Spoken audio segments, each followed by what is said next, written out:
Welcome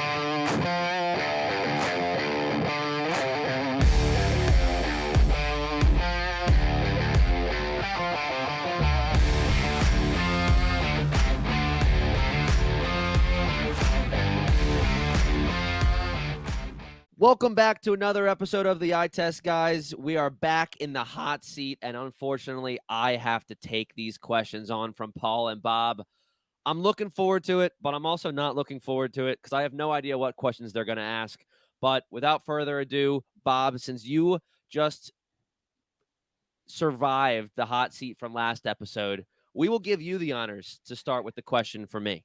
All right. I think this is a good one. I think I did well with this question, so I'm excited to see what you say. So, John, your first hot seat question: what wide receiver would you be more comfortable with as your wide receiver one? So this is the first wide receiver that you're taking off the board. Tee Higgins or Amari Cooper? I'm going to go with Tee Higgins here, surprisingly. Ooh, okay. ADPs right now are showing Tee Higgins in like the second round. Amari Cooper is an ADP of the fourth round. So I think Amari Cooper would be a solid wide receiver 2 on my roster. But for wide receiver 1, I actually have to go with the wide receiver 2 on the Bengals. It sounds weird, but Tee Higgins just has more upside on that offense. I like it. I wasn't expecting that, but I like it. Cool it down. Did I answer that right? Yeah, I would have gone Tee Higgins as well, just for the simple fact that he could also be traded mid-season and be the wide receiver 1 on a new team. That possibility is not high, but the show must go on. All right, John.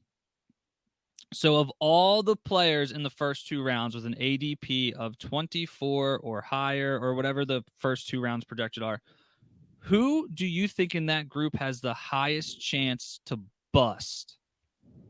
Ooh, within the first 2 rounds? Within the first 2 rounds. So these are superstar players, superstar guys. Or so we expect.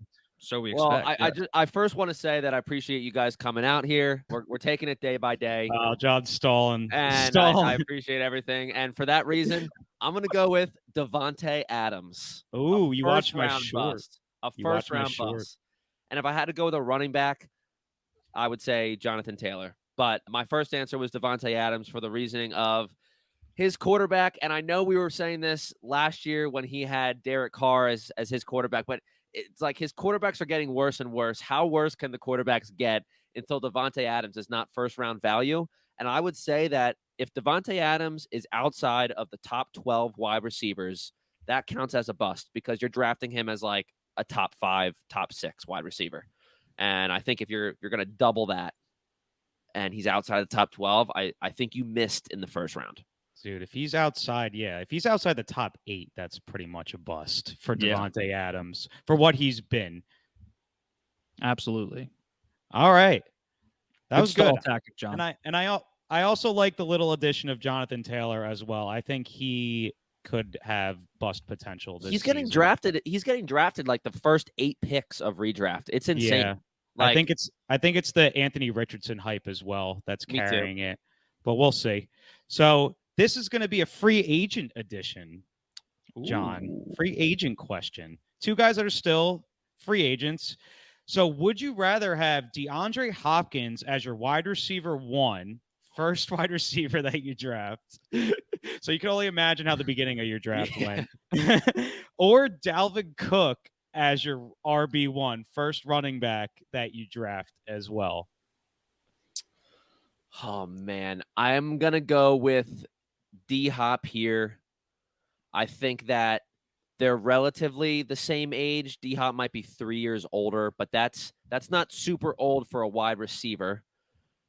And I'm pretty sure besides last year, D-Hop has been a 1,000-yard receiver. That's tough. I got to stick with my answer, though. I'm not sure if I passed the hot seat test in front of the media. I feel like they're already writing blogs about me saying that John doesn't know what he's talking about. That's really tough. What does that team look like with DeAndre Hopkins? That's the thing. You're right, because if I picked Dalvin Cook there, that means I probably went no running back strategy. Maybe. And you probably got some stud wide receivers likely. Yeah, but I probably got some stud running backs too if I got D-Hop. And like D-Hop's going to go to a contending team where he could be if he goes to the Titans, he's going to beat out Treylon Burks for targets, in my opinion.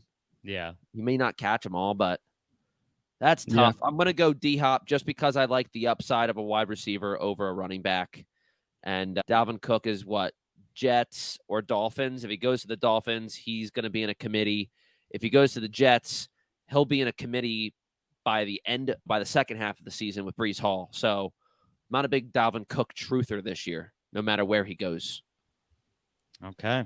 I like Not it. bad, John. Taking the wide receiver upside. Just got to wonder what that team looks like, though.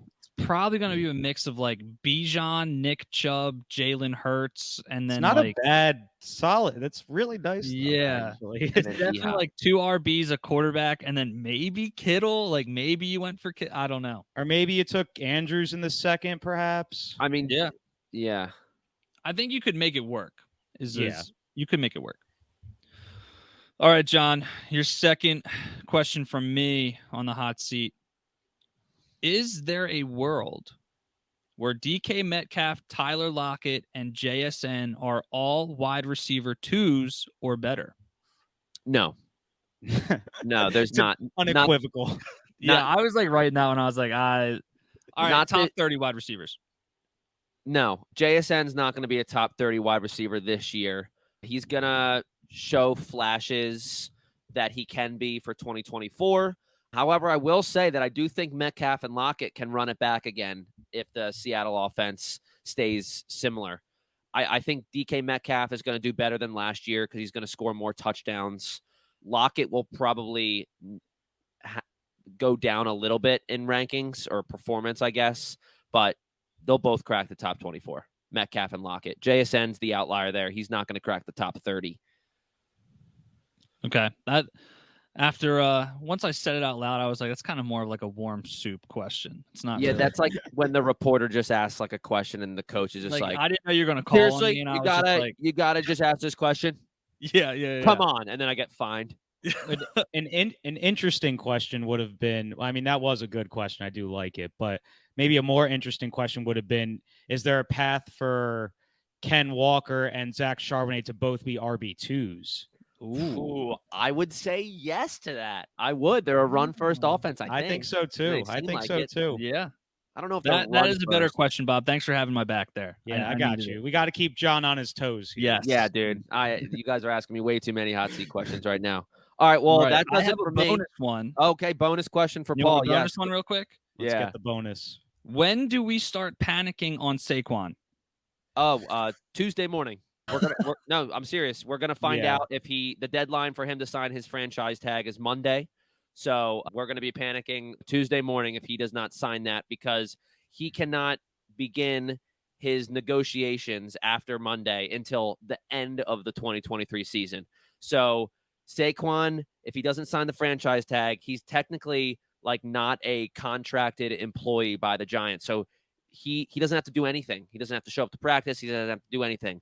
Now I'm really panicking because even if he decides to play week 1 of the NFL season, he's probably going to hold out all of minicamp and all of offseason, and I'm expecting either a slow start or injury-prone Saquon, which he can get hurt. We've seen that. Yes, panicking Tuesday morning. I'm either panicking or not. If he signs the franchise tag, Saquon's immediately in the first round, probably mid to late first round. Man, if he doesn't sign that franchise tag and it's August 24th or 23rd, whenever our draft is, and he's holding out, I mean, where do you let Saquon fall to where you're just like, all right, I'm going to pick him up just in case he does decide to play? Like, does he fall to the 4th, the 3rd? I wouldn't want to waste a 3rd-round pick on a guy that's holding out. I think in a perfect world, you let somebody else draft him. Like, I don't want to be. I don't want to be sitting in the 3rd round looking at, like, I don't know, Saquon Barkley and Kenny Walker, Travis Etienne. Yeah, like Chris Olave, like Saquon Barkley, Chris Olave. Like, I don't want to have to make that decision. I would, if Saquon Barkley falls to the mid-second. That means he's holding out, though. Like, how much are you willing to risk a second round? You can actually lose your league with your second round pick. I think it would have to be the 3rd round for me. I think 3rd round, that value is just too much to pass up, and because you're not going to get any type of real clarity on it before before fantasy drafts are over. So I think at that point in time, you just have to take the gamble. And for me, at least, the third round is like where you're drafting guys like Keenan Allen, Ken Walker. Even if Saquon misses a couple games, the upside that value is still crazy. Even if you start 0-2. Yeah, like that. I've just been burned by Le'Veon Bell, so Yeah. I refuse to put myself in that situation. I wasted a first-round pick on that guy for him to not play a single snap. All right, well, that does it for me in the hot seat. I can't wait to ask our buddy Paul over here some hot questions. We're going to do that right after this break.